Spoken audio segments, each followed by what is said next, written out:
Hello again. Ready for some more triangle proofs? I'm ready for some more triangle proofs. Except here's the problem.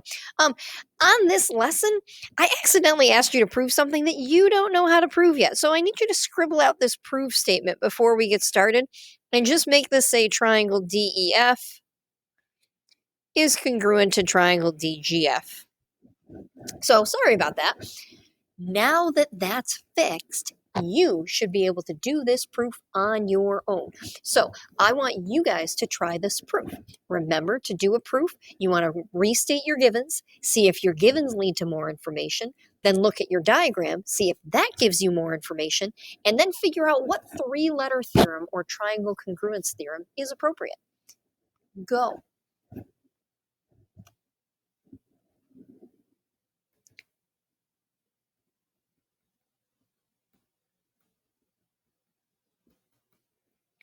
If you're just watching me and copying, you're not doing this appropriately. I want you to try it yourself and then compare with mine.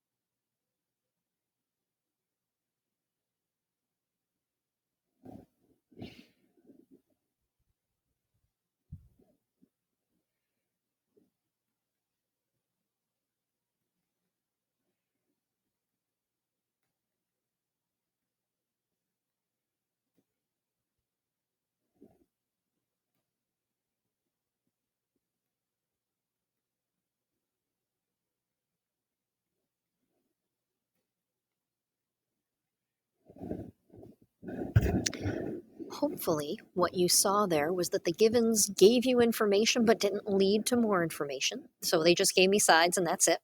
The diagram helped me see a reflexive property. And then with all that marked, I saw SSS. So those two triangles are congruent by SSS. So what that means is we just used SSS. We also have another rule that's SAS. And what was the other one we had? We had SSS, SAS, and we had ASA. Well, it looks like I can just rearrange the S's and A's at random. You can't. Let's figure out why can't I? How come these are the only ones that we have so far? Well, I'm going to show you. What about SSA or ASS? In other words, what if your angle isn't smushed between the sides? What if it's off to the side? For example, what if I have something like this? Trying to draw appropriately here, hang on. If I have this picture, and let's say this is like 10, and that's like 9, and that's like 45, okay? That's an ASS kind of scenario, because I have an angle, I have two of the sides, but the angle isn't between the sides.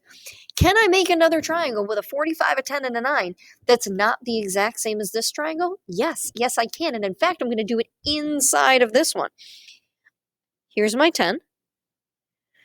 Here's my 45, but I'm going to take this 9 and I'm going to tilt it in the other direction. So I could have the 9 bending out, or I could have the 9 bending in. Think of this thing up here as like a hinge, and that 9 could go either way because I don't know what the angle at the top is. Okay, so when you have side-side angle or angle side-side, in other words, the angle isn't inside of the sides, you can make two different triangles, not just one. Okay, so SSA or ASS, those are not triangle congruence theorems that you're ever allowed to use, okay? SAS is okay with the angle in between the sides, but if it's not, you're out of luck, okay? So SSA and ASS cannot guarantee congruence. All right. What about AAA? I have SSS. I wonder if AAA is okay. Well, here are two equilateral triangles. And if those are equilateral triangles are also equiangular. And if I think about the measure of those angles inside, 180 divided by 3 is 60. These would be 60, 60, and 60. These would be 60, 60, and 60. Those two triangles have AAA, but they're definitely not congruent. So does AAA guarantee them congruent? No. You always need at least one side, because just the angles make them similar, but they could be different sizes. Okay, so criteria that do not determine two angles congruent are SSA, also known as ASS, and AAA. Okay, so you are not allowed to use those. I'm going to put a big circle with a line through it. You might want to do that as well, because you're not allowed to use them, so don't ever write them down. Got it? Good. Okay, well, I talked about things that don't work. What about things that do work? What about AAS? That's okay. We are allowed to use AAS. If you have two angles and the non-included side, before we had ASA, that was when the side was in between the angles. I'm not talking about that now. I'm talking about, what if you got the two angles, but then the side is off to the side? Is AAS okay? Yes, in fact, yes, it is. And here's why. Okay, I'm going to explain it. It says to prove it, let's start off with these two triangles. If B is congruent to E and C is congruent to F, what has to be true about A and D? Well, here's the thing. I'm going to make up some numbers here. Okay, if I know that B is like, I don't know, 100, and I know that C is like, I don't know, 42, let's make it 45. If that's 100 and that's 45, the three angles of a triangle have to add to 180. So then this would have to be 35 up here. And if this is 100 and this is 45, because they're supposed to be the same, this would have to be 35 also. In other words, once you know that two angles of a triangle are congruent, the third angle has to be congruent because of the triangle angle sum theorem. Okay? A must be congruent to D. Therefore, if I know that the bottom two angles are congruent, the tops would be congruent as well, which really means AAS is almost the same as ASA. Okay?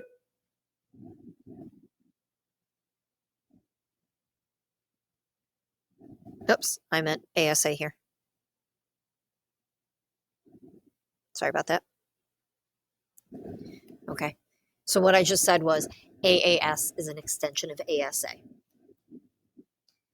Really, though, when it boils down to it, I just need you to know that if you have angle CAB, which would be this one, and then angle CBA, which would be that one, and then side AC, when you have two angles on the non-included side, the triangles are still congruent.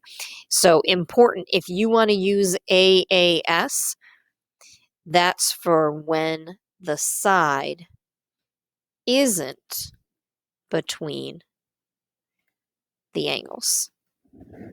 Okay? All right, so let's do some practice. Okay? Honestly, all this stuff that I just did was really just me leading up to the fact that AAS is our new and our last three-letter theorem that we're allowed to use. Now I have, and I'm going to write it on the next page, we now have SAS, that was our first one. Then we had ASA and SSS, and now we have AAS. So I have four shortcuts to triangle congruence. If I can find any of those four, then I know the triangles are congruent. So prove the following using any method. Okay, so that means I could use any of those four. All right, exercise 1, given BC is perpendicular to CD. Okay, BC is perpendicular to CD. AB is perpendicular to AD, and angle 1 is congruent to angle 2. Prove that triangle BCD is congruent to triangle BAD.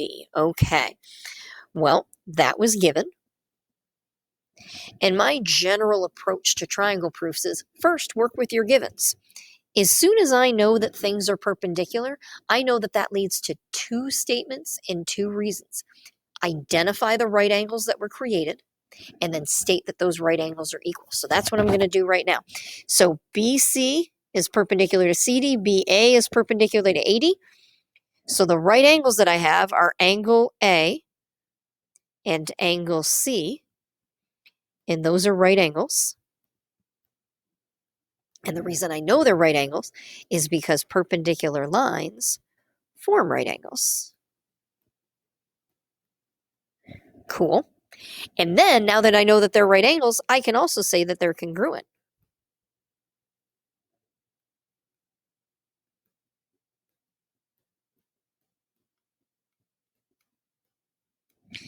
Okay, I've got that. Cool. So I've taken care of this part and that part of the given. All right, now 1 is congruent to 2. Okay, I marked it. Why is that helpful?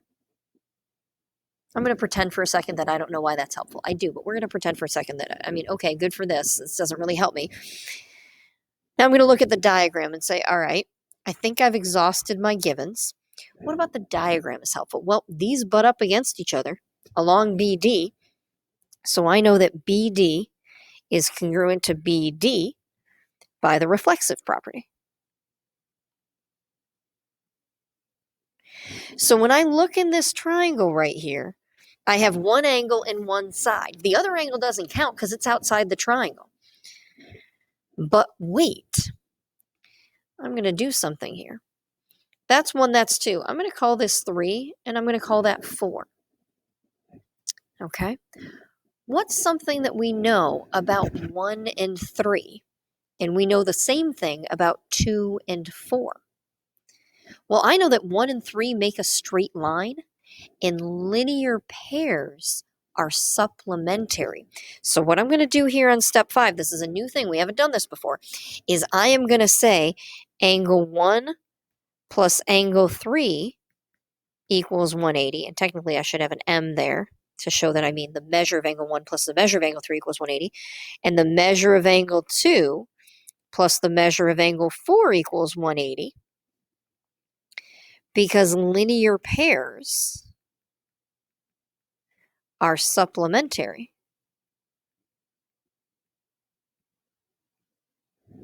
Okay.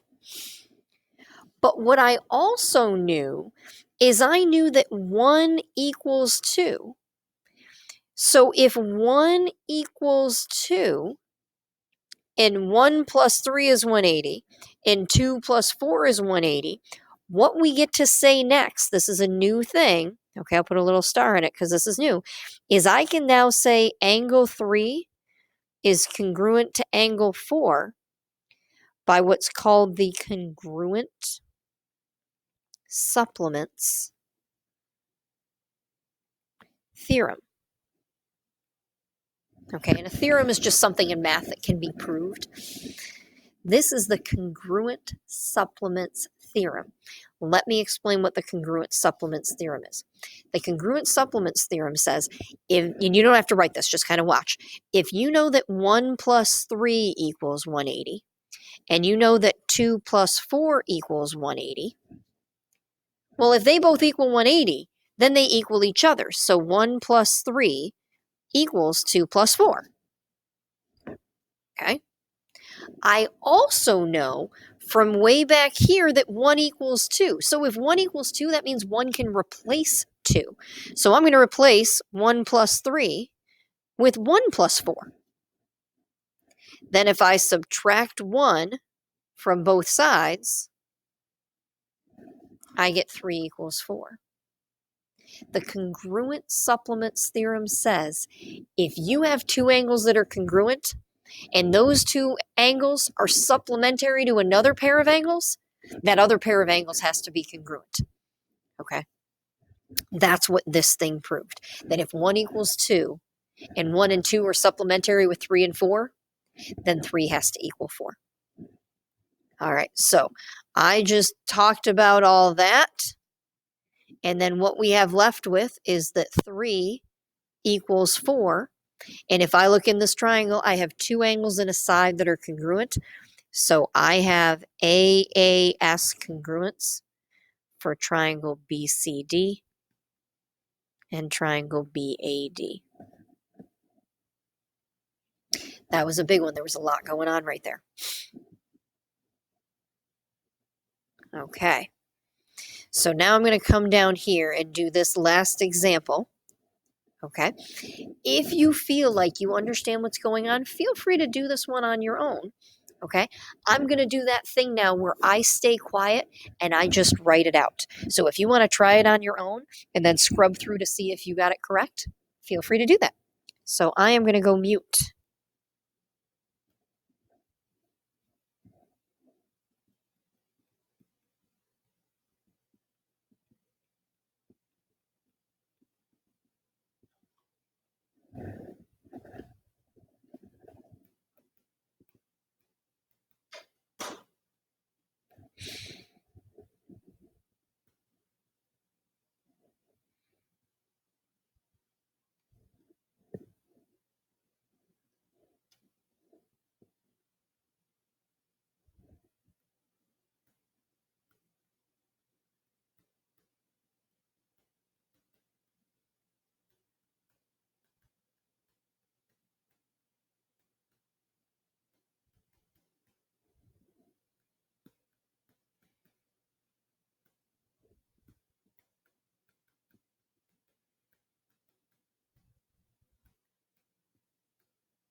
Okay, I've finished mine. What you want to do here is your first part of your given gives you steps 2 and 3. Perpendicular lines form right angles, and all right angles are congruent. Your second given gives you line 4. If you have an angle bisector, you get 2 congruent angles. And then the 2 triangles that we are interested in are DEB and DEC, and they share side DE. So then I have the reflexive property. And then when we look at this one, I'm going to erase this so you can see it again. We had this angle, the reflexive side, and that is ASA because the side is in the middle. So this video has gone on long enough. Hopefully it's making a little bit of sense now as we go through these triangle proofs. And I hope that everybody's having a good day. So finish up the video, finish the checkpoint, and do some practice problems in the homework. Toodles.